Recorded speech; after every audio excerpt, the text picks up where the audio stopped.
Então, antes de tudo, vamos começar orando, né? Querido Deus Pai Santo, Deus, obrigado por essa noite, poder estar aqui com meus irmãos e irmãs de vários lugares do Brasil, poder mais uma vez conectar pelo Zoom e poder passar essa terceira aula, que é muito especial, porque particularmente para mim é um tema muito pertinente na universidade, falar sobre ciência, falar sobre os métodos científicos, falar sobre essas pessoas que depositam a sua fé no ser humano, né? Na ciência, não que a ciência seja uma coisa errada, lógico que não, mas deposita uma fé que não é no Senhor Deus. Mas é impressionante ver o quanto que essas pessoas, enfim, tudo que o Senhor Deus fez, permite, é para o nosso bem, inclusive a ciência, porque sem ela a gente teria vacina, a gente teria tantas coisas nessa vida. Então, por isso que é fascinante, eu espero que as pessoas se sintam impressionadas com tudo que eu vou dizer aqui, porque eu me impressiono com isso, eu me impressiono com todos os detalhes que Deus fez, a Terra, nós, seres humanos, é impressionante. Então, obrigado, Deus, por isso, porque eu acho que essa aula é daquelas que pode nos revelar mais o quanto que o Seu Deus é grandioso, o quanto o Seu Deus é poderoso, sabe de tudo, e realmente é perfeito em tudo que faz. Mais uma vez, agradeço por esse tempo agora, obrigado por essa oportunidade, mais uma vez, de passar na escola bíblica, é uma grande honra, é um grande sonho sendo realizado, eu espero cada vez mais aprender com meus irmãos, poder passar os ensinos, enfim, e continuar nesse crescimento, nesse sonho que o Seu Deus tem para mim, para todas as pessoas que estão aqui. Em nome do Senhor Jesus, que eu oro, amém. Então, bora lá, última aula, vamos falar sobre ciência, e aí eu quero ver se vocês estão, me digam aí se estão vendo os slides, para começo de conversa. Estão vendo aí? Estamos vendo. Maravilha. Ótimo. Então, vamos lá. A ciência desacreditou o cristianismo. Essa é a terceira aula. Esse é mais um dos capítulos do Timothy Keller. No final da aula, vai ter um slide com a bibliografia. E aí vocês podem ir lá depois ver, né, que os livros que eu li, os sites também que eu visitei, enfim. Porque muito do que eu fiz aqui é dessa bibliografia, então é bem especial. E esse é um dos temas, né? Um dos pontos que sempre são postos pelos céticos, enfim, pela ciência de forma geral, né? Mas a gente vai ver como que isso é uma coisa, digamos que não está tão moderna assim, eu diria, né? Porque pelos dados, por tudo que a gente vai discutir aqui, a ciência só tem afirmado o cristianismo e não desacreditado, ele só tem mostrado que, uau, Deus existe, as evidências são absurdamente incríveis. Eu não vou falar de todas, porque tem algumas que são muito complexas e nem eu fui capaz de entender, assim, para explicar tão perfeitamente, né? Mas eu vou falar o que eu sei aqui, eu espero eu conseguir ter êxito nisso.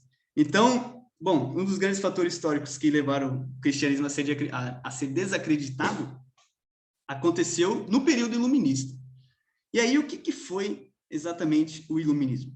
Basicamente, foi uma corrente filosófica que surgiu ali a partir do século XVI e causou um grande impacto lá no século XVIII. Como a ciência estava descobrindo muitas coisas, explicando de forma talvez mais clara, né, e pontual, coisas que a Bíblia e a religião não explicavam, faziam parcialmente, os filósofos passaram a dar maior credibilidade para coisas que podiam ter esse respaldo técnico. Então, se tinha respaldo técnico, tinha mais pontualidade, então era mais confiável do que em Deus, né? Porque, sei lá, Deus você não está vendo, não consegue pontuar tão claramente as coisas, né? Porque o que acontece? Bom, como a Bíblia não se preocupa em dar respostas técnicas para as coisas da vida, nem sequer a igreja conseguia fazê-lo naquele tempo, né? Os filósofos, embasados na ciência, passaram a interpretar o mundo de forma secular e não mais religiosa. Portanto, se acontecer um terremoto, uma enchente, surgiram doenças, enfim, não foi porque Deus mandou, mas tudo aconteceu por questões de ordem climática, vírus, que foram surgindo, enfim, doenças, coisas assim. Então, o nome iluminismo também faz referência ao período histórico em que os filósofos estavam querendo se emancipar. E o que significa o iluminismo? Bom, como vocês estão vendo aí, tem essa lâmpada que representa muito bem essa fase, porque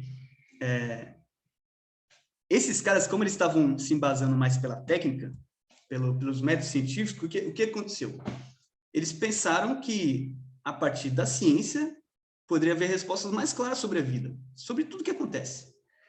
E qual que é o oposto disso? Era literalmente o período que eles tinham passado na história, que era a Idade Média, na qual eles até intitularam a Idade das Trevas. Por quê? Na Idade Média, para esses caras, os iluministas, era um tempo que as pessoas viviam pela magia, acreditavam ainda em explicações religiosas sobre os acontecimentos do mundo. Mas aí, como a ciência passou a responder essas coisas, então, por que acontece uma enchente, por que acontece um terremoto, isso iluminava o conhecimento, isso iluminava os seres humanos, e por isso que era mais confiável. E aí, por isso que tem essa lâmpada, porque ela ilumina o conhecimento, ilumina o ser humano. Bem, esse slide é bem... ele dá uma síntese de tudo que aconteceu aí, que é basicamente, né, conforme aí, também conhecido como a luz ou a ilustração, conhecido como iluminismo. Os princípios, os principais filósofos são Rousseau, Montesquieu, Voltaire. Cada um deles, mesmo que você não saiba, ele influencia você. Por quê? Por exemplo, Montesquieu, que é um cara que está mais abaixo aí na esquerda. Ele foi um cara que defendeu a divisão de poderes, a divisão em 3 poderes, executivo, legislativo e judiciário. Isso é uma coisa que a gente vive até hoje. Se for parar para pensar na modernidade, nos governos centrais do Ocidente, boa parte deles são divididos dessa forma. A divisão de poderes em 3, executivo, legislativo e judiciário. A obra principal dele é esse chamado Espírito das Leis, da qual ele fala sobre essa divisão. Um outro cara chamado Rousseau é fundamental também, porque ele vai ter essa ideia de contrato social. Ou seja, quando você nasce, você está inserido dentro de uma sociedade. E por isso que você precisa do RG, você precisa do CPF. Por quê? O RG e o CPF é praticamente um contrato social que você faz com a sociedade. E esse é um dos caras que defende essa ideia, que defendeu, né? E que a gente tem influência até hoje. O Voltaire é outro cara muito importante, porque ele vai ser contra a igreja, então aí vai ter uma resposta do iluminismo contra as igrejas, que eu vou falar um pouco mais adiante. Então, é um dos caras que pensam que, opa, a igreja eu acho que não faz mais tanto sentido assim, a igreja é coisa da Idade Média, vamos avançar o mundo, né? Tem outros caras mais à direita aí, acima, John Locke, que é um defensor do liberalismo político, então um cara realmente super importante, defendendo o racionalismo, anticlericalismo, deixa eu ver quem mais aqui, caráter burguês, que é basicamente o iluminismo, né? Porque o iluminismo, ele tem uma vertente burguesa. O que significa isso? Não é contra os burgueses, né? Nada disso.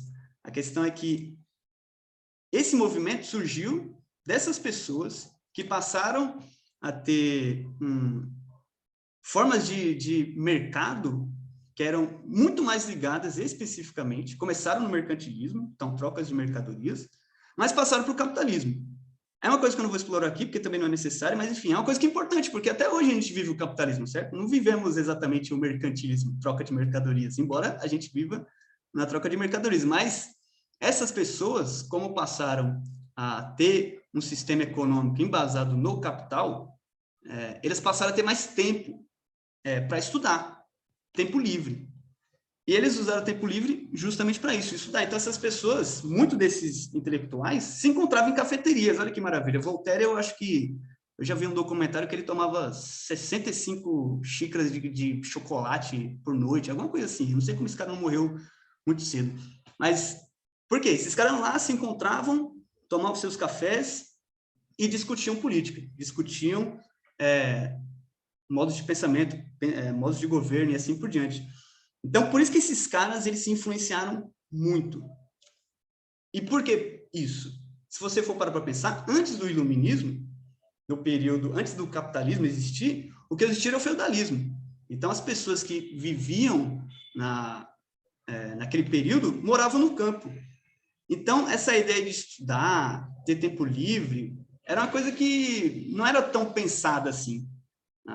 As pessoas não viviam dessa forma, mas com a indústria, com o surgimento das indústrias, o surgimento do mercado, as pessoas passando a morar não mais nas vilas, nos campos, mas começaram a morar nas cidades, em áreas urbanas, passou a ter mais esse caráter burguês, ou seja, a pessoa trabalha, lida com coisas ligadas ao capital, a coisas monetárias, tem mais tempo livre, e esse tempo livre vai redundar em quê? Em estudo. E o estudo vai gerar todos esses pensamentos filosóficos. E aí, por isso que no final, existe uma grande influência, que é na independência dos Estados Unidos, que acho que é 1776, se não estiver enganado, a Revolução Francesa, 1789, e a própria Inconfidência Mineira, com o nosso grande Tiradentes. Então, o iluminismo, ele influenciou muito. E é por isso que eu digo, né? Mesmo que você não saiba o período que você vive hoje, ele é fruto do iluminismo. Então, ele te influencia até hoje, o iluminismo. E as luzes, portanto, simbolizam essa razão. Quem está iluminado enxerga aquilo que está escuro. Mas é interessante notar tudo isso porque no período das trevas, que os iluministas chamavam, que eram essas pessoas guiadas pelo sistema religioso, sem bases científicas, foi justamente nesse período que surgiram o quê? As universidades. As universidades surgem no chamado período das trevas para responder muitas questões da Bíblia, para responder coisas científicas, para responder coisas que o ser humano não era capaz de responder naquele momento. Então, os iluministas têm um certo preconceito aí contra a Idade Média, por considerar que a Idade Média era um período das trevas, mas não pelo contrário, foi nesse período que surgiram grandes universidades, que é onde surgem a maioria desses pensadores, a maioria desses pensamentos. Então, a gente pode ver que nesse período histórico vai haver uma clara separação entre fé e ciência. E isso ficou comprovado pela Revolução Francesa de 1789. Os revolucionários, além de tirarem o rei do poder, tiraram também a igreja, que desde os tempos de Roma tinha papel importante no controle político da sociedade. E assim os revolucionários passaram a implementar um sistema secular. O Estado passou a ser laico. A religião não mais influenciava nas decisões políticas, sociais e econômicas. E desse modo, os sistemas de governo influenciados pelo iluminismo passaram a fazer uma divisão muito clara entre fé e ciência. Mas o cristianismo não foi desacreditado apenas por conta do método científico. Muitos intelectuais depois desse período, especialmente os filósofos lá do século XIX, passaram a disseminar essa ideia do ateísmo, ou seja, a não crença em Deus. O século XIX e o XX eles vão ser grandes períodos na qual a ideia de que uma mente inteligente, que neste caso é dos filósofos e dos pensadores, não deveria acreditar em um Deus pessoal e universal. Acreditar em Deus era coisa de gente simples ou ignorante, ou pessoas que viviam, né, no tempo das trevas. Mas uma pessoa esclarecida, que está na universidade, aprendendo a pensar com os métodos científicos, não deveria acreditar em um Deus mágico, pois a magia, além de ilusão, não comprova nada. Mas a ciência, que não era mágica, podia comprovar muitas coisas. Por isso que foi dessa forma que o Nietzsche escreveu Deus está morto. Provavelmente você já ouviu essa frase, tem até filme sobre isso, né? O filme, na verdade, é Deus não está morto, né? Que vem dessa frase, da Gaia Ciência do Nietzsche. O que o Nietzsche quis dizer com esse negócio? Que a ideia, o pensamento de Deus, ele havia, de certa forma, acabado. Por quê? Se no período da Idade Média, Deus ele fazia constantemente, estava ali constantemente na mente das pessoas, quando a ciência passa a responder coisas que talvez a Bíblia não estava respondendo, a mentalidade de Deus, será que Deus existe, temer a Deus ou não, ela vai meio que acabando. E ela chega nesse ponto. Por isso que as pessoas, às vezes, interpretam Nietzsche como se o Nietzsche tivesse matado Deus, né? De jeito nenhum. O Nietzsche ele só comprovou um fato histórico naquela sociedade do século XIX, europeia, que praticamente tinha decretado a morte de Deus. Porque Deus não fazia mais sentido. Não faz mais sentido. Se acontecem as coisas, não é porque Deus mandou, porque talvez Deus nem exista, já que a ciência está mostrando tudo aqui. Por isso que ele escreveu essa frase que é impactante até os dias de hoje. Então, a ideia de uma mente inteligente na universidade, que era os filósofos, só vinha comprovar mais ainda a ideia de que essa mente inteligente não é capaz de acreditar em um Deus invisível, capaz de curar, que seja universal e pessoal. Mas aí, todo este argumento é um teste de fé. Mas como assim, você pode se perguntar? Porque mesmo que a ciência não tenha comprovado que Deus exista, isso não quer dizer que ele não esteja aí. Timothy Keller, por exemplo, ilustra essa ideia ao afirmar que mesmo que a ciência não tenha comprovado Deus, acreditar que por causa deste elemento Deus não exista é como tentar encontrar no escuro da noite as chaves de casa apenas no ambiente em que o poste ilumina, como vocês veem na imagem. Como nos demais lugares está escuro, as chaves não podem estar lá, nem por isso mesmo existir. Desse modo, o autor demonstra que, embora a ciência tenha descoberto e ampliado conhecimentos científicos antes desconhecidos, a ciência ainda não pode modelar, por exemplo, a nossa moral como se fosse apenas uma substância de uma evolução natural, por exemplo, né? Então, a moral, assim como outros valores da vida, tem respostas pelas quais a ciência não foi capaz de responder plenamente ainda. Por isso, as luzes do iluminismo iluminam apenas uma parte do mundo da vida. Como vocês veem aí, está só iluminando essa parte. Mas existe toda uma outra parte que o iluminismo não ilumina. Então, podemos pensar que a ciência não é ou não foi capaz de responder algumas das questões fundamentais, por exemplo, que o cristianismo responde. Por que a gente está aqui? De onde viemos? Para onde vamos? Qual que é o nosso propósito na Terra? A ciência, o iluminismo, não responde essas perguntas. Ela responde, talvez, por que essa luz está acesa, como que surgiu esse poste, como que foi feito essa calçada, essa rua. Ela responde, talvez, isso. Mas por que estamos aqui? Qual é o nosso propósito? O iluminismo responde? Alguns filósofos vão tentar responder, mas, enfim, é uma coisa que dá embate até os dias de hoje. Bom, outro fato que gera embaraço e que por muito tempo fez o cristianismo ser desacreditado também diz respeito ao evolucionismo.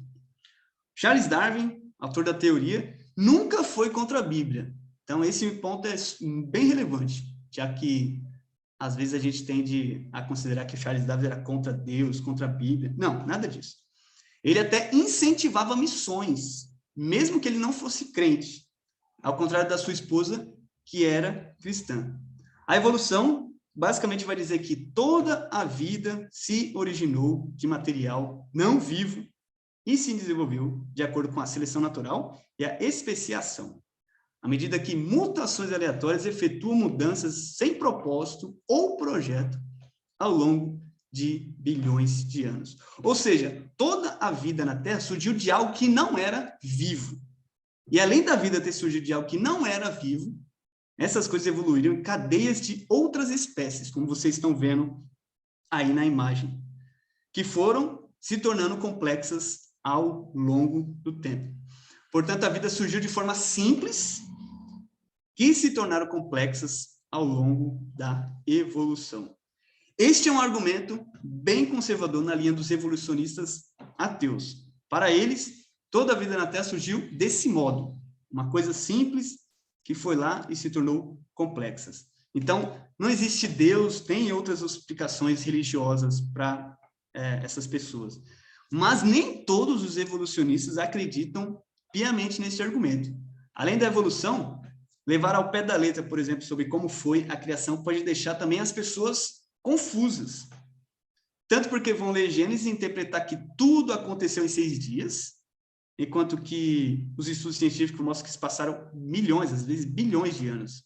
Eu acho que, não me lembro agora um dado exatamente, mas parece que a Terra tem 5,6 bilhões de anos. Então, como que a gente tem esse dado da geologia e compara com o dado da Bíblia? A Bíblia diz 6 dias, e aí a geologia fala 5,6 bilhões. Como que fica isso? Então, a gente tem que levar ao pé da letra. Como que a gente lida com essas coisas? O interessante de tudo isso é que, como afirma o Timothy Keller, este embate é mais papel midiático do que propriamente um problema entre evolução e criação. Porém, usando de argumentos de vários outros autores cristãos e ateus, o próprio Keller afirma ser possível a existência de uma interação entre criacionismo e evolucionismo. O ponto acerca do Gênesis é entender, por exemplo, o gênero literário e a quem se destina o livro. O Timothy Keller, mais uma vez, citando ele, né? Ele defende que Gênesis 1 é uma poesia e Gênesis 2 é um relato histórico da poesia. Então, Gênesis 1, uma poesia. Gênesis 2, o relato histórico dessa poesia. Outros vão afirmar que ambos os capítulos são poesia. E se são poesia, o que elas são? Elas são metáforas. Ou seja, podem falar de coisas que aconteceram, mas vão usar do exagero, figuras de linguagem, etc., para o quê? Ressaltar o seu escrito. Ainda outros autores vão afirmar a compatibilidade entre criação e evolução, quando explicam que Deus pode ter criado o mundo perfeitamente e direcionado as suas características biológicas por meio que da evolução. E isso aqui é fascinante. Eu, quando li esse texto, eu falei, rapaz, pode ter sido isso mesmo, né? A única afirmação que é mais difícil de aceitar, inclusive entre muitos ateus, é que somos produtos da evolução e nossa moral surgiu de sinapses e outros efeitos químico-biológicos. Isso aqui é muito difícil de aceitar entre os próprios ateus. Por quê? Essa afirmação é mais difícil porque parte da ideia de que a moral ela tem evolução. Ela vem da evolução, na verdade. Para muitos ateus, isso é impossível. Então, nem sequer os cristãos acreditam nisso. Até os próprios ateus, muitos deles, não acreditam nessa ideia de que nossa moral é de sinapses químicas e coisas assim. Porque como nós somos seres relacionais, a moral surge no contato entre pessoas, comunidades, povos. Aqui eu estudando sociologia, é isso mesmo. As pessoas, é comunidade. Como que as pessoas se relacionam? Se você for ver as tribos, cada uma tem suas particularidades, tem seu estilo, tem sua ética. E a moral surge a partir dali, se for pensar em termos mais sociológicos. Por isso que ela não pode ser apenas um produto da evolução, na qual o ser humano não detém nenhum papel importante. Mas, como pontuou o Timothy Keller, essas questões não são centrais para a crença em Jesus.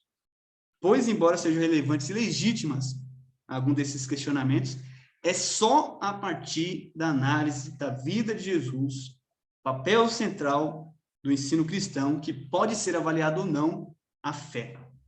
E, desse modo, ser aceita ou não por quem quer que seja. Como disse Jesus, se alguém decidir fazer a vontade de Deus, descobrirá se o meu ensino vem de Deus ou se falo por mim mesmo. João 7, 17.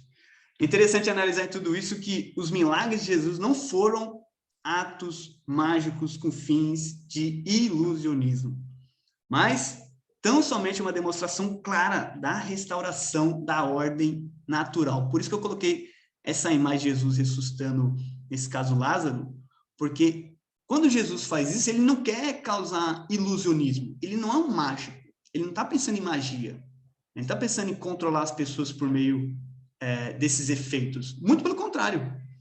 O que Jesus está tentando fazer é uma restauração da ordem natural. Qual que é a ordem natural? É a vida.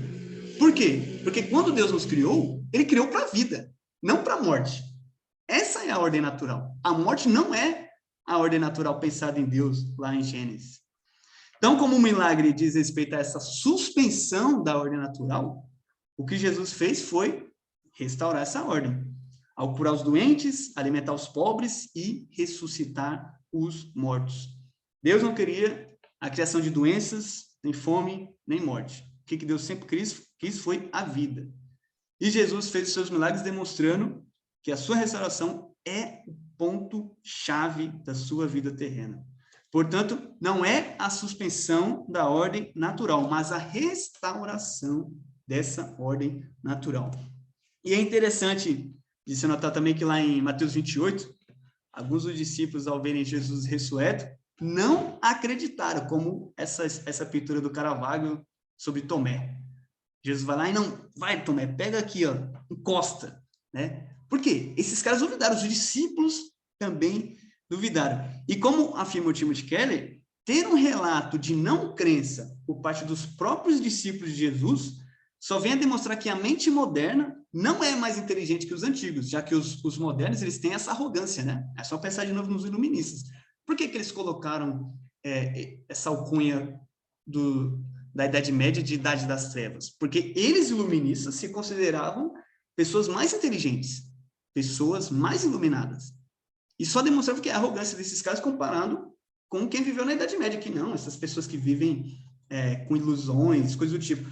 E aí, você para pensar, opa, mas a Idade Média, então, vivia com base em ilusão, em religião. Mas aí você para pensar, no século I, está lá Tomé e vários outros discípulos duvidando de Jesus. E não só no momento da ressurreição dele, porque os discípulos duvidaram em vários outros momentos da vida.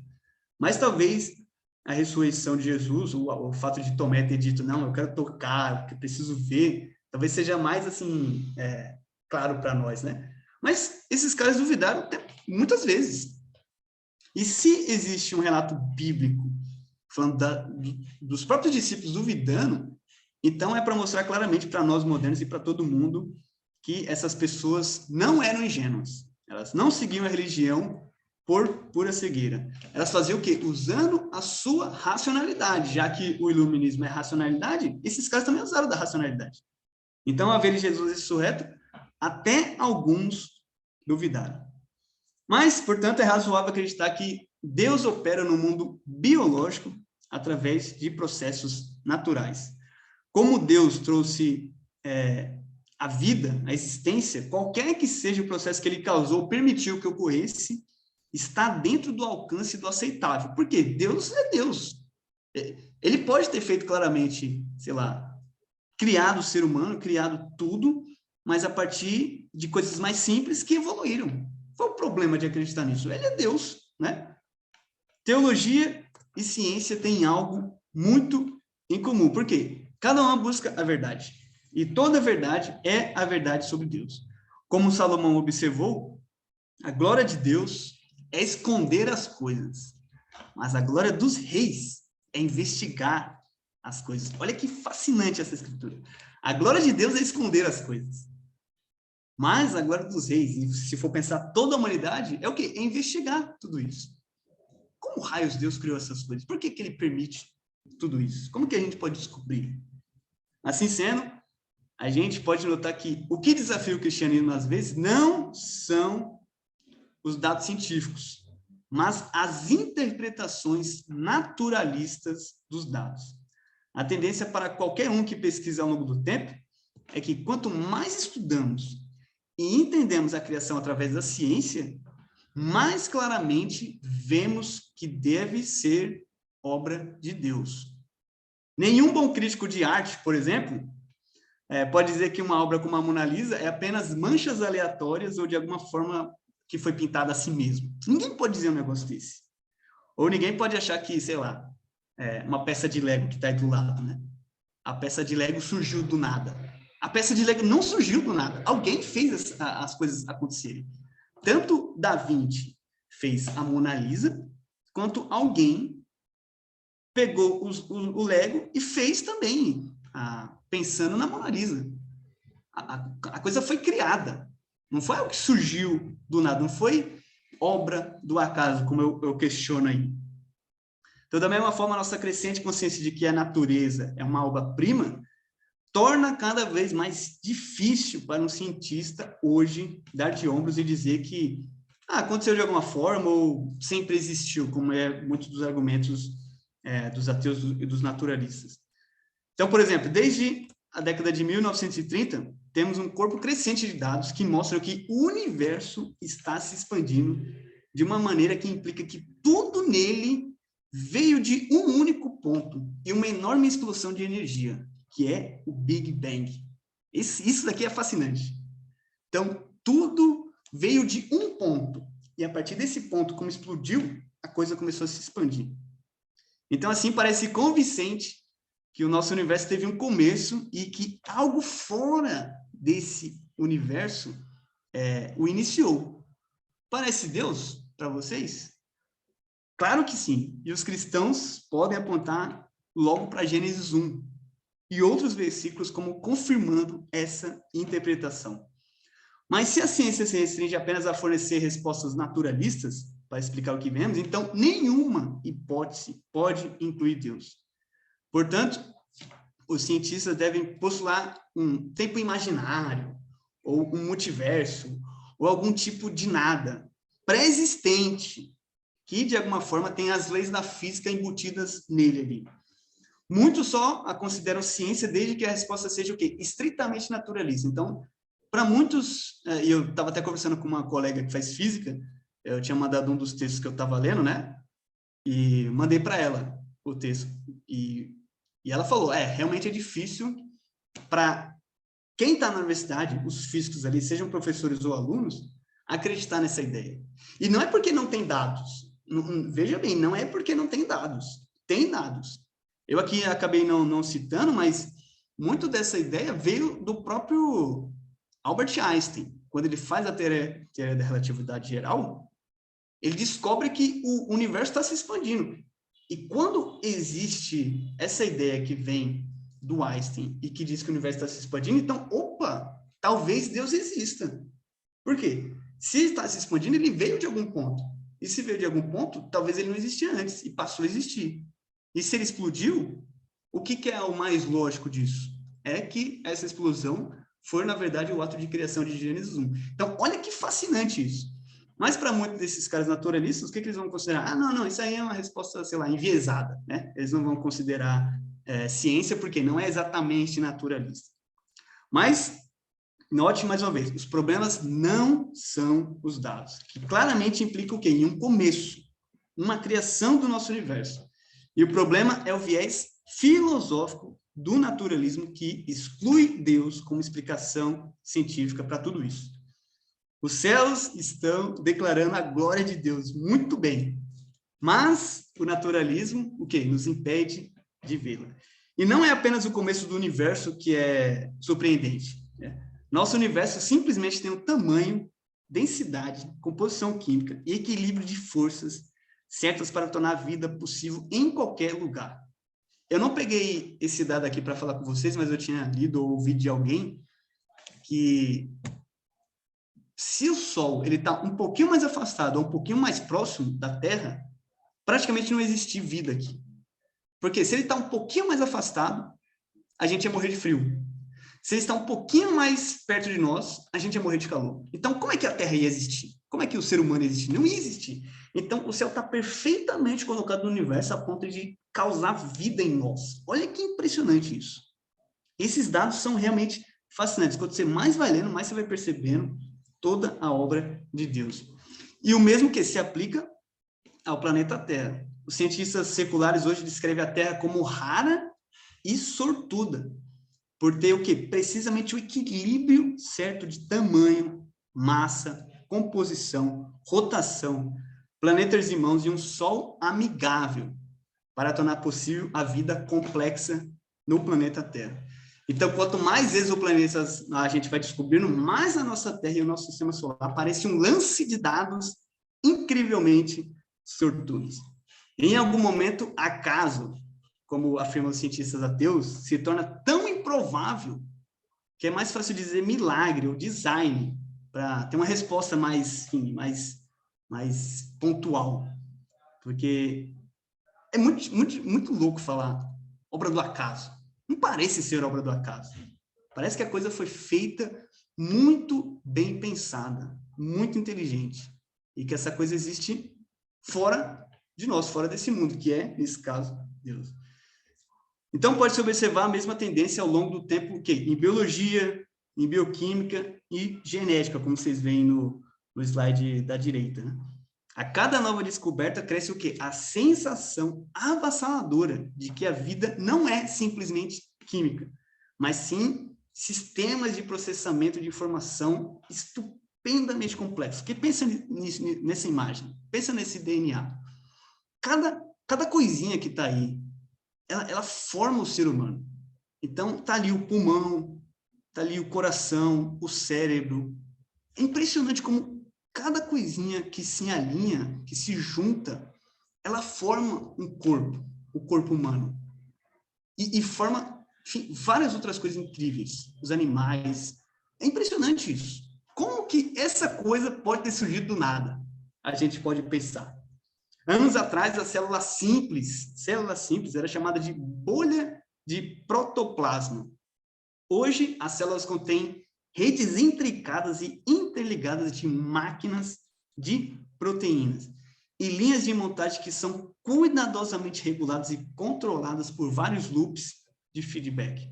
Sistemas complexos como esses poderiam ter evoluído por meio de mutação cega e não guiada e seleção natural? Eu poderia construir um modelo da Estrela da Morte, por exemplo, né? Uma coisa lá de Star Wars, colocando um monte de peças de Lego em um saco e sacudindo até que o modelo se formasse? Com certeza não, é só pensar de novo na Mona Lisa aqui. Vamos pensar nas peças de Lego da Mona Lisa. Então, eu vou lá, coloquei todas as peças junto numa caixa. Aí, o que eu quero fazer? Eu quero fazer com que, a partir de uma certa explosão, vamos juntar assim, né? Peguei, coloquei tudo dentro da caixa, eu vou balançar a caixa. O que eu quero ali? A partir de que eu balançar, vai surgir a Mona Lisa. Impossível. Não tem como essa coisa surgir balançando como muitos desses cientistas querem. Para ter surgido a Mona Lisa, para ter surgido o universo, para ter surgido o planeta, o DNA, tem que ter alguma autoria. Não é possível que essas coisas surgiram do acaso, do nada. Então, se eu fosse fazer isso, essas peças de Lego, o que aconteceria? Os tijolos de plástico, elas se esfregariam uns nos outros e virariam pó, muito antes de alguns se encaixarem para formar qualquer coisa de interesse. Da mesma forma, as histórias evolucionárias, simplesmente assim, né, não podem explicar a beleza e o design da vida que clama por seu criador. Então, nenhuma série de acidentes pode se substituir o quê? A habilidade, que é de quê? De Deus. Deus tem habilidade para fazer tudo isso. Então, no princípio, criou Deus os céus e a terra. Deus que existe eternamente como Pai, Filho e Espírito Santo, propôs e criou um universo distinto de si mesmo. Outras passagens contribuem para o fundamento dessa crença. Por exemplo, o salmista atribui a criação à palavra e ao sopro de Deus. Então, pela palavra do Senhor, foram feitos os céus, e pelo sopro de sua boca, todo o seu exército. Pois ele falou, e aconteceu. Ordenou, e tudo ficou firme. Então, de acordo com uma compreensão mais tradicional dessa passagem aqui, Deus Pai falou o universo, a existência, através da palavra, que é Deus Filho, e por seu sopro, Deus Espírito Santo. Então, olha só que rede incrível. Deus Pai, Deus Filho e Deus Espírito Santo fizeram surgir tudo o que existe. A criação foi um ato poderoso do Deus Trino. Além disso, a própria Escritura nega que Deus tenha usado materiais pré-existentes. Deus não usou nada pré-existente. Conforme diz a Escritura, pela fé entendemos que o universo foi criado pela palavra de Deus, de modo que o que se vê não foi feito do que é visível. Por exemplo, Deus não pegou 2 átomos pré-existentes de hidrogênio e um átomo de oxigênio e os fundiu em água. Em vez disso, o quê? Ele criou átomos de hidrogênio e oxigênio, bem como a água. Então, a criação divina surgiu do nada. Olha, é fascinante essas coisas.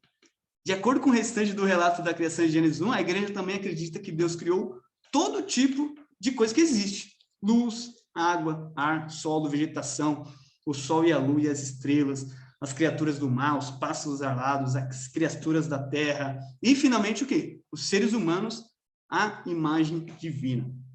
Portanto, podemos notar que a ciência não desacreditou o cristianismo. O que tem ocorrido é que, desde o período iluminista, uma parte dos cientistas que são ateus, porque tem outros cientistas que não são ateus, prefere o discurso filosófico do naturalismo do que falar que Deus fez tudo. Talvez lá no começo essa ideia pudesse ser mais forte, fazia sentido, porque, como no caso da evolução, os estudos iam de encontro com o que as escrituras diziam, ensinavam. Mas, passado muitos anos após as descobertas de Darwin, a gente pode notar que criação e evolução podem estar mais próximas do que nunca. E não parecem ser as inimigas que o tempo criou. Conforme ensina o Salmo 19, os céus declaram a glória de Deus. O firmamento proclama a obra das suas mãos.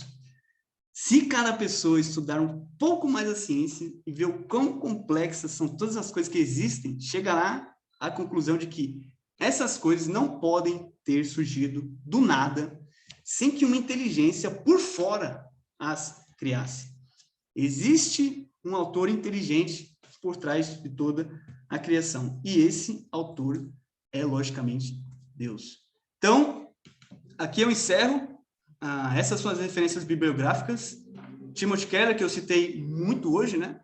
Esse livro chamado A Fé no Euroceticismo, que é um livraço incrível. É um livro relativamente curto. A primeira parte são 7 capítulos. Ele vai tentar responder a todas as principais questões que os céticos colocam. Então, 3 delas eu tentei responder aqui, né? Por que Deus permite? Por que um Deus bondoso permite sofrimento? Como um Deus de amor manda alguém para o inferno? E se a ciência desacreditou o cristianismo? Além desses capítulos, ele tem outros. Depois, ele tem uma outra parte que ele responde mais para os cristãos.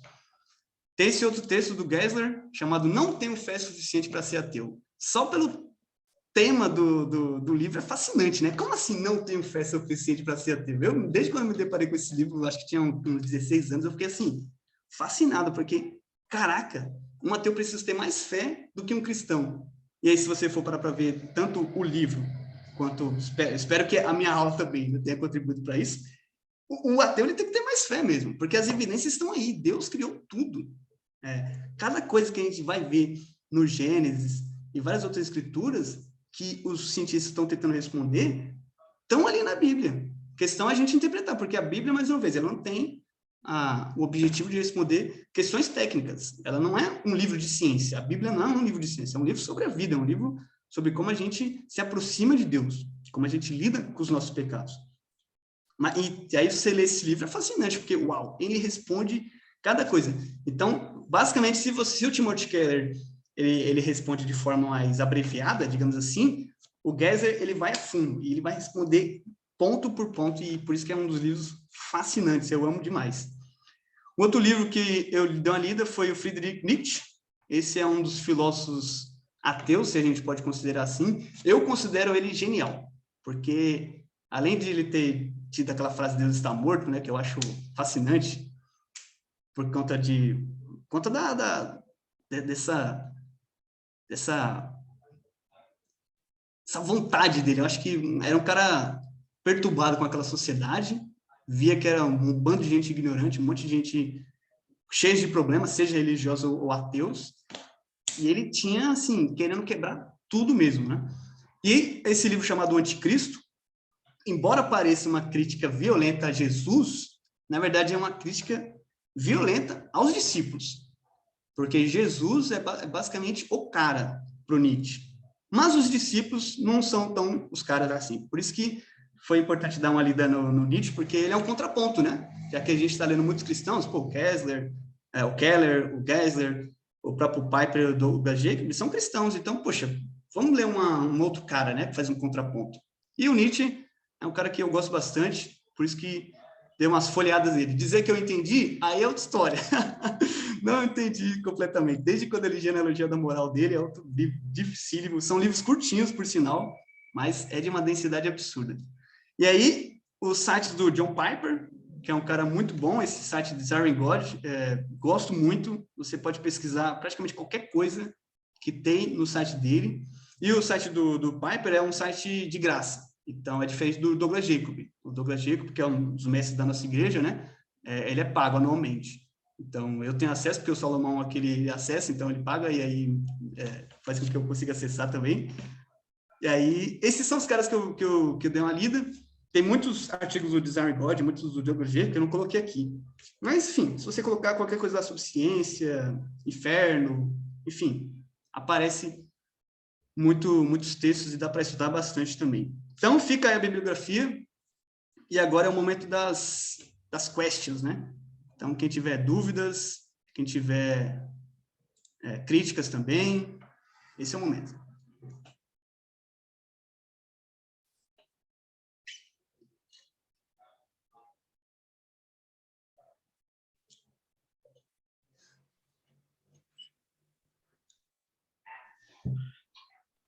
E aí, meu caro? Diga lá, Dani. Só não venha com perguntas muito difíceis, hein? Não, que isso. Você andou enfrentando um material pesado aí, né? Uhum. Para brincar com isso. O John Oakes tem alguns escritos também sobre essas questões da criação, né? Pelo lado químico. Não sei se você já teve contato com esse material dele. Uhum. O carbono tinha que ter exatamente a forma que tem, tal. E tem que lista um atrás do outro de situações da natureza que a chance de Uhum. colaborarem, né, para ter vida seriam desprezíveis. Né? Então, Uhum. muito bom brincar com isso, né? E mais, né? Você falou do iluminismo Uhum. como momento aonde estava se descobrindo tanta coisa, né? Que acreditava-se naquele momento que tudo teria uma explicação, né?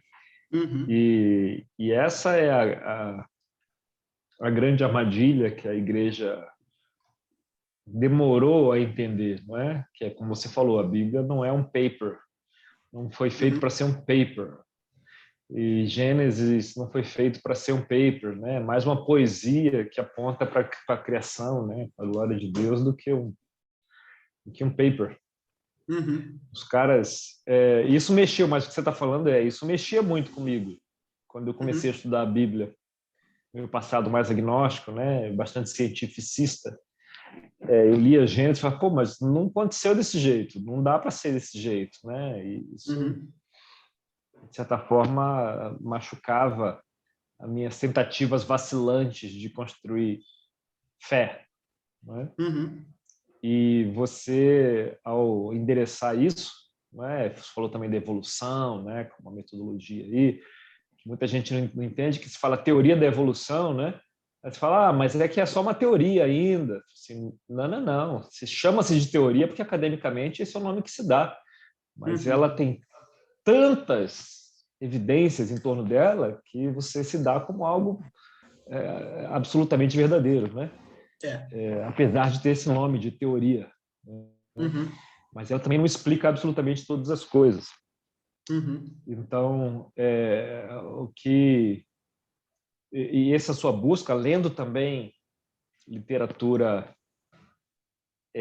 não enviesada, vamos dizer assim, ou enviesada para o outro lado, né? Com viés para os dois Uhum. lados, é muito importante para o amadurecimento de É. algumas mentes. Não vou falar de todas, porque para algumas você machuca a própria fé, né? Fazendo isso. Então, É verdade. bom É verdade. evitar, bom evitar. Mas para algumas é necessário ter essa experiência, né? De contrabalançar isso. Uhum. E E, droga, tá com um pensamento aqui na minha cabeça. E eu perdi, mas eu vou retomar ele e eu volto aqui, Ótimo. enquanto eu recupero aqui minha linha de raciocínio. Ótimo. Isso aí, I'm muito sorry. bom. Mas parabéns, viu? Eu Obrigado. curti demais. Muito bom. Obrigado. Já levanta a mãozinha aqui. Joinha. Brunão. E aí, Luizinho, tudo bem? Ótimo. Boa noite aí, pessoal. Desculpa ter chegado um pouquinho atrasado, já vindo de um compromisso aí à tarde. Maravilhosa a sua apresentação, obrigado. Muito feliz aí depois de ver, né, essas 3 aulas e o efeito, os pensamentos provocados, né, por cada um dos temas, a maneira como você conduziu, o seu entusiasmo, realmente foi muito especial, foi um presente para a gente aqui. Eu gostaria de fazer uma pergunta, porque à Uhum. medida que a gente vai, né, você que está na sociologia e você vai cada vez mais assimilando, né, um conhecimento de disciplinas mais científicas, porque não deixa de ser ciências, né? A gente está tratando Uhum. até a teologia também encara seus estudos como uma ciência, a própria exegese, a ciência hermenêutica, a ciência da interpretação, e esses termos eles são usados, né? E a gente começa a entrar dentro de critérios mais normativos, mais rígidos de entendimento de algumas categorias, daí vem dogmas, sistemas, né? E a gente vai entrando nesse universo para poder dialogar com o mundo, com a academia, para poder levar Cristo para essas pessoas que, né, como o Daniel disse, acabam tendo um pensamento mais cientificista, enfim. E daí a minha pergunta, eu acho que isso é importante para a gente entender a nossa fé, porque a nossa fé não é algo irracional. A nossa fé é algo inteiramente racional. A gente consegue compreender esse Deus de uma maneira muito lógica e clara dentro da revelação dele para nós. E a minha pergunta é como que você concilia essas duas coisas?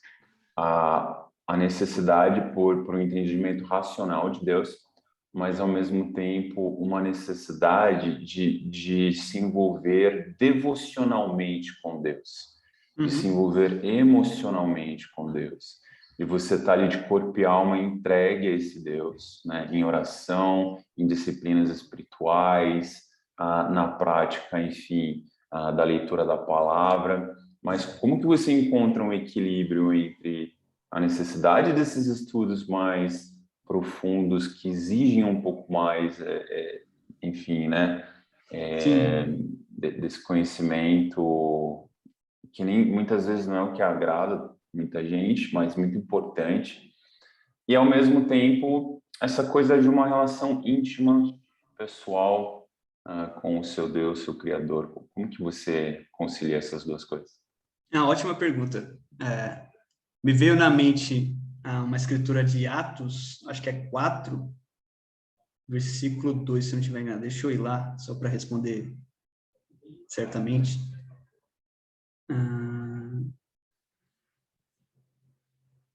Deixa eu ver onde está. Atos 4, 32, parece.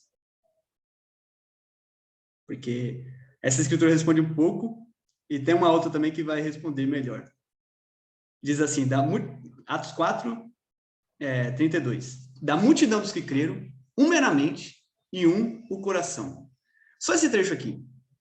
Isso para mim é fascinante, porque eu me identifico claramente como a mente, sabe? Eu sou o cara do coração para outras coisas, sei lá. Tô apaixonado, tô lendo Dostoiévski, eu fico assim falando da bossa nova, né? Aí eu falar do Rio de Janeiro, então isso faz. Aí eu fico apaixonadíssimo, aí eu sou o coração. Mas geralmente eu sou muito mais a mente. E aí é interessante tudo isso, porque ontem foi dia 22 de fevereiro, eu completei 7 anos de cristão. Aí eu tava lá no tempo com Deus, né? Tava orando e pensando em tudo que tem acontecido nesses 7 anos. E eu me lembro quando eu li a primeira vez, Esdras 7:10, que é uma das minhas escrituras favoritas, que diz assim, pois Esdras tinha se dedicado a estudar, a praticar e a ensinar a lei de Deus para o povo. Foi interessante que tinha acabado de me tornar cristão, estava fazendo aqueles estudos complementares, e eu acho que um dos estudos era sobre convicções usando o Antigo Testamento, alguma coisa assim, ou era Antigo Testamento e Novo Testamento, era um desses estudos. E aí tinha essa escritura, e quando eu li ela, eu falei, caraca, eu quero ser igual a Esdras, eu quero ser porque eu sei que eu sou mais do lado intelectual, eu sei que eu sou mais da leitura. Se você quer me presentear muito bem, me dá um livro, eu amo, é uma coisa maravilhosa. Então, mas ao mesmo tempo eu não quero só ser esse intelectual, porque quando eu entrei na universidade, eu meio que idolatrava esses caras, né? Porque imagina, eu tô lá lendo sociologia, então Max Weber, todos esses caras assim, eu fico, uau, eu quero ser igual a esses caras. Mas aí você para perceber um pouco a vida deles, ou sei lá, se comparando também com os colegas ali, né? Você vê que é uma vida, às vezes, muito vazia, né? É uma vida apaixonante na academia, mas acabou a academia, o que resta, né? Aí é uma coisa que, assim, falta sentido, falta propósito, às vezes, e eu que já fui em protestos, por exemplo, eu senti isso. Eu tô lá no protesto junto com os colegas, mas acabou o protesto e parece que, assim, poxa, e aí, né? A vida é isso? É uma coisa muito vazia, então quando eu li essas escrituras, né, entendendo que eu sou mais da mente e entendendo que eu quero ser igual a Esdras, Esdras ele tinha essa integralidade. Ele era um cara que estudava, mas primeiro ele praticava para depois ensinar, e não que ele ensinava e depois praticava. E aí eu falei, eu quero ser igual a esse cara. Por isso que eu me lembro quando eu estava sendo lá a questão recente, né, na fé, o Éder foi um dos primeiros caras que começou a me treinar, e ele me chamou um dia de canto e falou, pô, você já pensou em ser mestre na igreja? Eu falei, mas que raios é mestre, né? Já pensei aqueles caras Shaolin, com aquelas barbas enormes, né? Coisa assim. E não, mestre é esse cara de ensino. Eu falei, caracas, eu gosto disso. Então, eu acho que no final das contas, o que faz eu ter uma vida mais devocional é, em primeiro lugar, entendendo que eu sou um cara mais racional. Então, tem que partir desse ponto. Eu sou mais racional ou emocional? Beleza, eu sou mais racional. Então, o que eu preciso fazer agora para ser mais emocional também? Porque só racionalidade fria, né? Então, o que eu preciso ser mais emocional? Aí é os livros, aí é estar com as pessoas que sabem essas coisas. Então, eu não sou um cara de ficar louvando, por exemplo. Preciso de ajuda com isso. Então, chego nas pessoas que sabem de louvor, mando os louvores aí que eu preciso dessa conexão, né? Passar mais tempo orando, passar mais tempo jejuando, que é uma coisa também que eu não faço constantemente. Então, eu acho que essas atitudes fazem ter uma vida mais devocional, fazem ter uma vida mais... ter a integralidade da coisa, né? E não só ser apenas uma pessoa racional, científica, não. Porque Jesus não era assim, né? Jesus era super cabeçudo, mas era um cara super conectado com as pessoas ali, né? Então, acho que é entender um pouco disso, né? Já que eu gosto de tudo isso, né? Então, é racional, mas, poxa, tem que ter sentido, tem que ter propósito, tem que ter paixão, né? Quando as pessoas falam que eu estou passando uma coisa apaixonada, é isso, eu quero apaixonado, eu quero estar vivendo a vida, né? De forma plena. Então, por isso que no final das contas, é fazendo essas coisas. Eu não tenho prática? Beleza. Vou com quem tem prática. Então, me ensina a orar, jejuar, louvar, e aí a coisa vai se equilibrando como em Atos, né? Porque Atos tinha mente e coração. Então, é isso. Muito bom, bicho. Lembrei. Ótimo. Não sei se o Bruno quer comentar a resposta aí do Luiz. Não, perfeito. Pode ir lá, Dani. Valeu. Luiz, depois de uma leitura sobre um livro, um dos livros sobre evolução, né, me ocorreu uma ideia, queria lançar aqui para você, ver o que você acha. A gente estuda bastante, né, e quando a gente fala das nossas dificuldades, o pecado que agarra firmemente em nós, né, a natureza humana, os efeitos da natureza humana, que lidamos, né, nossos impulsos da carne, que alguns são bons, outros tantos não são bons, alguns são bons em certos momentos, não é? Uhum. Mas é um negócio meio selvagem, né? E isso tudo é muito bem explicado sobre o processo evolutivo, a parte desses impulsos, né, que nós temos. Uhum. Agora está mutado. Pronto, esses impulsos que nós temos enquanto mamíferos, não é? Uhum. E assim, pensando sobre os ensinos, né, bíblicos tanto de Moisés, né, como dos profetas, como de Jesus, e das cartas, né, e o Evangelho, assim, me parece tremendamente harmônico como Deus criando, né, as espécies, né, as pessoas, os homens, e hoje nós temos assim tanta herança convive dentro de nós, a herança dessa origem biológica, como a lei moral que você citou aí, né, da moralidade, né, humana. C.S. Lewis fala muito sobre isso, né, sobre essa lei moral. E o Evangelho parece que ele traz uma resposta, né? Deus falando, olha, é isso aqui mesmo, tipo, vocês têm essa narrativa dentro de vocês, do acumular, do querer segurança, da procriação, vocês têm essa narrativa dentro de vocês, né? Vocês nasceram, vocês foram formados com isso. Isso não é necessariamente mal, nem necessariamente bom, no termo, né? É o que vocês são. Vocês têm essa natureza aí. Em alguns momentos é mal, é muito ruim. Em outros momentos é muito bom, permite vocês sobreviverem Mas a mensagem das Escrituras, a mensagem do Evangelho, parece que traz. Então, mesmo com tudo isso, vive desse jeito aqui, que vai dar bom, vai funcionar para vocês. Eu falo, pô, mas por que esse Deus é um Deus bom e incrível? Ele me criou com essa vontade de querer chutar o negócio aqui, destruir tudo e ficar indignado quando me sinto enganado, quando sou passado para trás, vontade de arrancar uma cabeça, que não me criou sem esses impulsos. Assim, Deus não criou a todos, né, como espécie, mas ele traz o Evangelho e nem cobra que a gente acerte sempre, né? Cobra só que a gente busque nos arrepender e melhorar. Então, tô colocando isso porque na hora que se liga uma coisa com a outra, em vez de ser contraditório, me pareceu extremamente harmônico. Exato. Né? As duas coisas. Então, faz sentido isso para você também? Você já pensou nisso também? Sim, eu estou sonhando sozinho? Não, essa é uma ótima ideia. Acho que Deus não fez nada ao acaso. Se tudo que está aí existe, é porque tem propósito.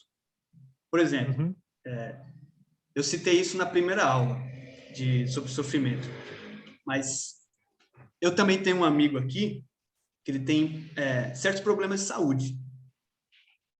E sempre foi, digamos, meio nebuloso o nosso relacionamento. Porque é uma coisa diferente, né? O problema de saúde que ele tem especificamente.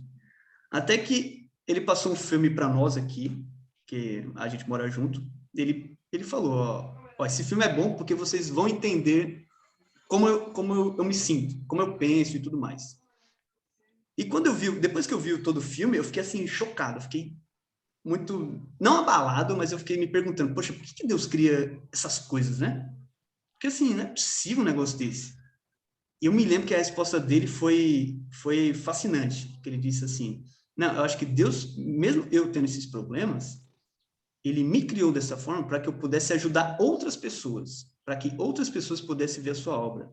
E aí, por isso que me remete lá na primeira aula que eu cito de João 9, porque os discípulos chegam para Jesus e perguntam, foi ele ou foi os pais dele que pecaram, né, do homem cego? Foi o homem cego que pecou ou foram os pais dele? E Jesus fala que não, tudo isso aqui é para a obra de Deus, é para a glória de Deus. Então, isso é impressionante, né? Como que Deus pode criar pessoas com seus diversos problemas? Como a gente tem uma veia muito egoísta, né? Deus criou assim, aquele espírito de Gabriela, né? Eu nasci assim, você sempre assim, Gabriela, né? Não é isso. Deus não estava falando isso. Deus, se ele criou dessa forma, é porque justamente ele está pensando em, poxa, essa pessoa vai passar por dificuldades? Vai. Mas todo mundo passa. Talvez ela vai ter alguma dificuldade mais física, mais emocional, enfim, psicológica, enfim. Mas Deus criou dessa forma. O que a gente aprende com isso?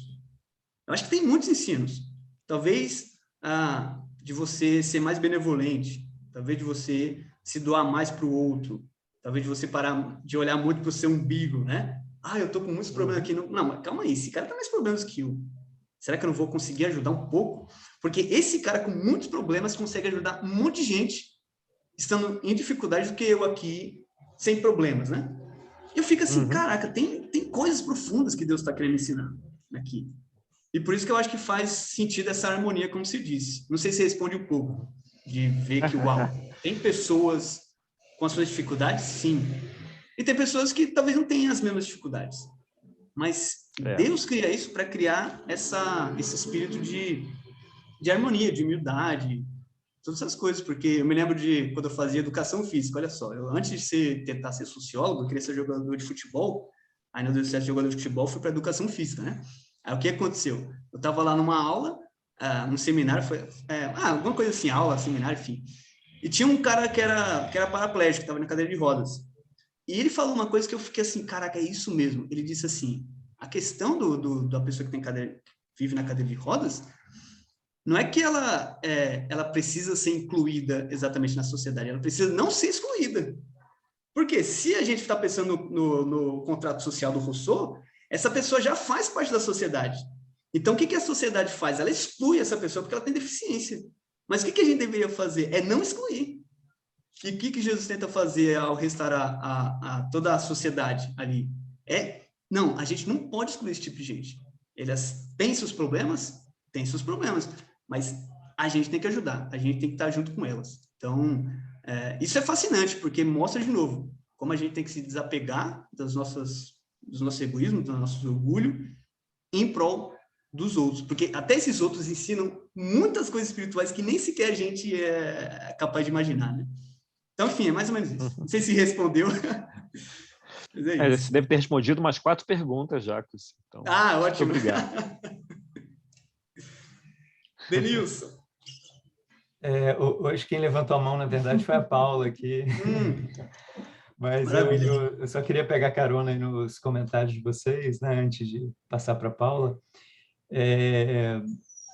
Eu acho assim, né, se a gente quer ter uma visão bíblica, né, uma interpretação realmente da revelação de Deus, né, a respeito da vida, essa visão de mundo da Bíblia, né, a cosmovisão cristã, precisa estar aprofundada, né, e arraigada nos nossos corações, né? E eu acho que essas 3 aulas aí, eu aproveito para te agradecer, né, pela série completa, falaram disso, né? Eu acho que no meio aí do teu último comentário, você se referiu à primeira aula, né? Que é exatamente isso que me veio à mente. Porque o que a Bíblia mostra para a gente, e a partir disso a gente pode enxergar e interpretar todas as coisas ao nosso redor, né? Primeiro, Deus criou os céus e a terra, né? Deus criou todas as coisas. E essa criação de Deus é boa. Então, Deus fala isso, né? Isso aqui é bom e o conjunto de tudo é muito bom. Então, todos os atributos de Deus ali foram revelados, né? A sua sabedoria, a sua bondade, a sua justiça, a sua glória.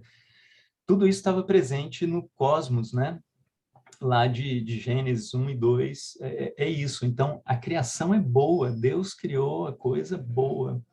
E isso sem entrar no mérito assim, dos bilhões de anos, né, e de tudo. Mas teve um evento, né, que ocasionou toda a bagaceira, né? Teve uma queda. Então, esse é o ponto, né? Então, todas as doenças, todas as desgraças, né? Tudo aquilo que Paulo fala lá em Romanos 1, as coisas ruins, né, que a humanidade produziu e tem produzido, isso é fruto dessa rebeldia, né, do ser humano. Só que, de imediato, Deus colocou em ação o seu plano redentor, né, que tem como base Cristo, né, e a cruz, e o Evangelho. E, como você falou no início hoje, né, o plano de Deus é restaurar, né, é a consumação de todas as coisas. Então, a gente está rumando para isso. Então, eu acredito, né, como Romanos 8 fala, Deus age em todas as coisas, mesmo no pecado, né, mesmo nas bagaceiras aí, para o bem, né, procurando restaurar todas as coisas. E aí o grande convite, né, e a maravilha ele nos convida a agir junto com ele nessa era de restauração, né, até quando Cristo vai voltar e todas as coisas vão ser consumadas.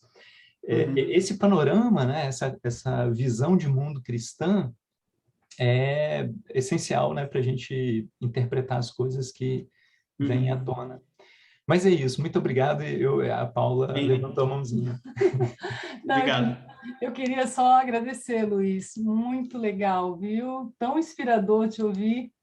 Parabéns, parabéns. E me fez pensar sobre isso que você trouxe, né? Sobre a ciência em si. A ciência é boa, né? Porque tudo que Deus fez é bom e a ciência vem de Deus, né? Ele criou, ele originou.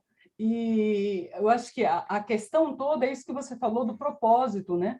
Porque mesmo a academia, ela pode se tornar um lugar é árido demais, ela ergue muitas muralhas e ela se isola do propósito, né? Que na realidade seria exatamente incutir, né? Dar a oportunidade de que todos tenham acesso e que todos recebam, sejam as benfeitorias da ciência. Sim. Só que às vezes se torna um ambiente árido demais, um ambiente extremamente orgulhoso, onde as pessoas estão mais preocupadas com o número de artigos que são publicados do que realmente o que tem sido praticado cientificamente, né? Como essa ciência está sendo usada para o bem do coletivo.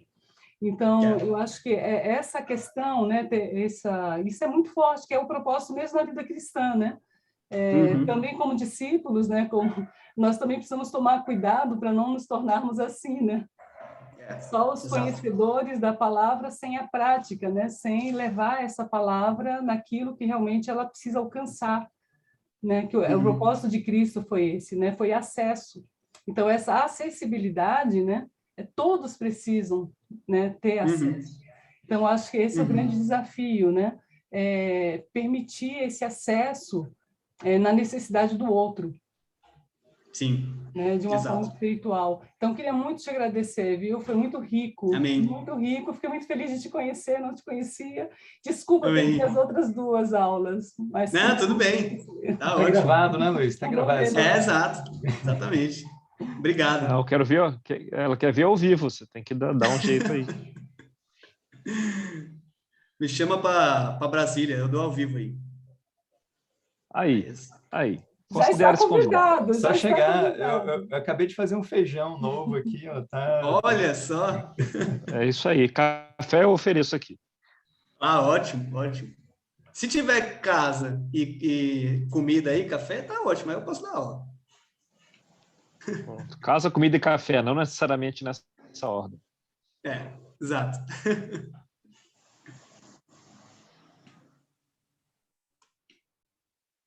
Félix, você vai falar?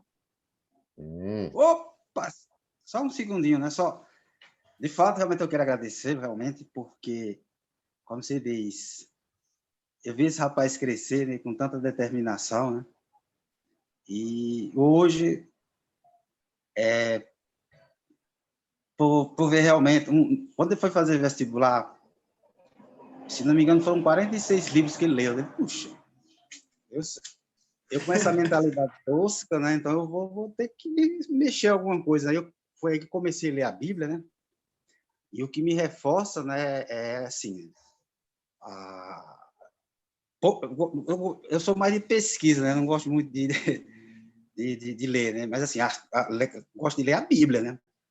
Mas assim, isso me reforça que a Bíblia nos dá tanto compreensão, tanto entendimento, né? Porque um elemento muito importante que traz na Bíblia, o próprio Paulo fala isso na carta aos Romanos, que é a fé. A fé é o elo principal, né? E vendo ele trazendo esses 2 pontos, né, me deixou muito contente, né? Porque você vê um filho, né, com essa crescente, né, esse entendimento, me deixa muito feliz, né? Eu sou um cara, como se diz, rude, que nasci lá no passado, sei como que era. Se você trazer de lá para cá, as coisas eram difíceis, né? E realmente eu fico, mas parabéns, eu fico contente. Isso reforça cada vez mais ler a Bíblia, né? E buscar esse entendimento, essa fé, essa ligação. Mas parabéns, Luiz. Obrigado, Valeu, Sérgio. pai. Valeu, obrigado. Vai lá, Nelson. Obrigado, Luiz. Obrigado de novo pela aula, né? E esse é um assunto que, né, confrontar ciência e fé, ciência e religião, né? Para mim é algo que não faz tanto sentido como fazia antigamente, né? Porque conforme a gente vai estudando, né? Eu tive a oportunidade de estudar engenharia e sempre lendo muita coisa a respeito, né, de ciência. Eu vejo que existem muitos furos, né? Eu estava compartilhando com você também, quando eu estava evangelizando lá na faculdade de física, uma vez conversei com um estudante de física E ele falou, mas é verdade que os físicos têm que ter muita fé também, né? Para acreditar nos modelos, né? Teorias que mudam, que evoluem também ao longo do tempo, né? E por outro lado, assim, quando eu comecei a me deparar com versículos tipo, que falam assim, né? Estejam sempre preparados para responder a qualquer pessoa que lhes pedir a razão da esperança que há em vocês. Então, eu também pude conhecer um lado mais racional, lógico, e, né, da fé também. Então, confrontar fé e ciência, ciência e religião, para mim já é uma coisa que não faz tanto sentido, né? Mas você sente que mesmo na igreja, para as pessoas ainda existe isso de, ciência é algo que vai contra a fé? O que você acha? Não, eu acho que faz até sentido com o que a Paula disse, né? Porque a universidade, desde o começo é pensando lá na Idade Média. É um local a qual vão se reunir pessoas que vão conhecer, e isso tem que retornar para a sociedade. Mas o que aconteceu ao longo do tempo é que a universidade se tornou um lugar fechado, né? Se tornou um lugar muito, assim, de privilegiados. E, no final das contas, o conhecimento só está com aqueles que têm diploma, e não com toda a população. E aí, se for parar para pensar na Bíblia, e nos religiosos de forma geral, né, eu não sei da nossa igreja, se eu afirmar isso. Talvez possa ter pessoas que acreditem, eu acho que, mas do que eu já vi, não tenho, assim, não consigo compreender pessoas que talvez sejam tem essa ideia, né, de que fé e ciência são inimigas. Mas, parando para pensar na sociedade brasileira, de forma geral, nos religiosos, existe pra caramba, né? Porque as pessoas, sei lá, ficaram muito em teorias da conspiração e coisas relacionadas à vacina e várias outras coisas, né, que já talvez existiam. Só que ela veio muito forte com a pandemia. Porque parece que a ciência, ela realmente é inimiga, né? Parece que ela está contra Deus e ela vai questionar Deus e assim por diante. Só que não é isso. Como a gente pôde perceber aí, eu não trouxe esses dados, mas os dados são enormes para mostrar que Deus existe. Tá comprovado. Mas a questão é que falta essa tradução, eu diria, né? Tanto a universidade, de forma geral, pensando mesmo nos ateus, os seculares, eles estão sofrendo pela falta de quê? De desinformação, né? A fake news é o que mais direciona o nosso mundo moderno. Por que isso? Eu não vejo outro fator que possa ter mais culpa do que a própria universidade, porque ela se enclausurou, ela ficou ali entre ela, não passou esse conhecimento adiante. O que as pessoas vão acreditar se não tem conhecimento que a universidade está passando? Vão acreditar em qualquer coisa que passam para ela. Vão acreditar, enfim, tudo que convém para elas, né? Mas não tem esse conhecimento. E aí a universidade fica lá, tá todo mundo contra nós, mas ela própria causou isso, de certa forma. Mas ela não enxerga isso.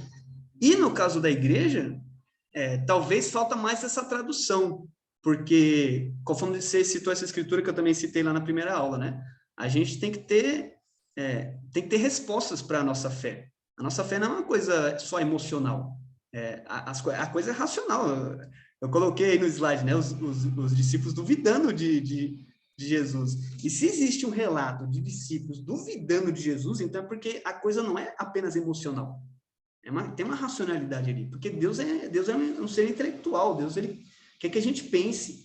Quando Jesus fala para fazer o cálculo, né, calcule o custo, é calcular mesmo, é cérebro, não é emoção, né? Não é isso.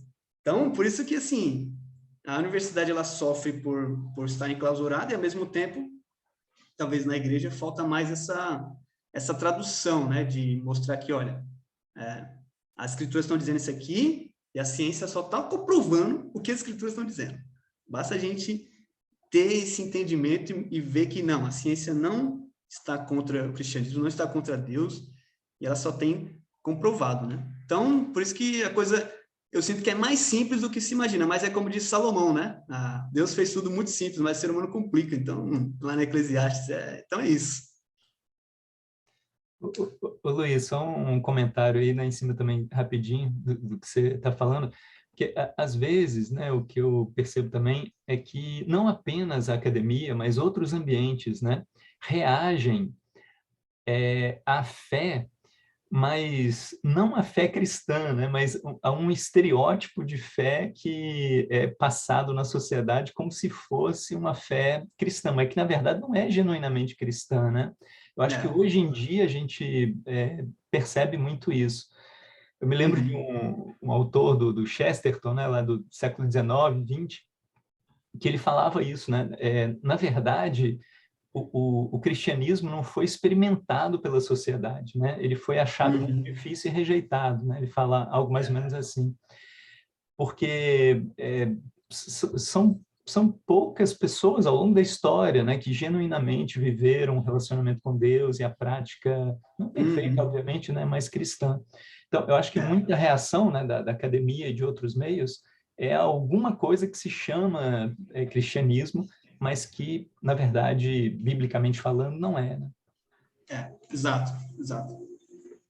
Só antes de Roma que poderia haver cristão de verdade. Depois de Roma, quando colocou lá religião, aí complicou. Por isso que a gente tem que restaurar esse negócio.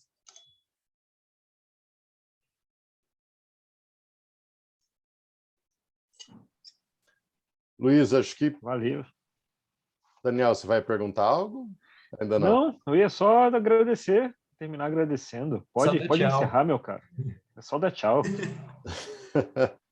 Não, porque eu só ia aproveitar, como acho que realmente terminaram as perguntas. Luiz, só te agradecer mesmo por todo esse trabalho aí de toda a série.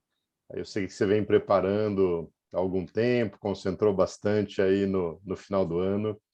Aí você trouxe algo bastante rico, eu sei que tem provocado pensamentos. Alguns irmãos, às vezes, nos procuram pessoalmente para comentar sobre a aula, para levantar dúvidas. O Nelson está perdendo os cabelos já, de tanto questionar e pensar. Mas, de fato, eu tenho ouvido assim sempre muitos comentários super positivos, expressando gratidão. E eu queria realmente fazer isso publicamente, agradecer aí todo o seu trabalho, o seu empenho, e quanto esses temas realmente nos provocam, né? E nos fazem pensar realmente como Deus é soberano, como Ele está acima de tudo isso e como vale o nosso empenho para conhecê-lo, né? Então, eu queria te agradecer a presença de cada um que está aqui com a gente. Vou retomar o aviso que eu dei no começo da aula, avisando que na próxima semana, que é quarta-feira de cinzas, a gente não vai ter a escola bíblica, e aí a gente volta na semana seguinte com a série que o Daniel vai trazer sobre Êxodo. Ele vai dar continuação à série que ele vem fazendo aí. Já é a terceira série que o Daniel traz para a gente. Então, quero muito animá-los. Terceira temporada. Terceira temporada, E, pelo jeito vai ser uma temporada longa, então vários outros capítulos virão. Mas é isso, então eu queria agradecer muito a todos vocês, desejar uma ótima noite, um bom feriado, e a gente se encontra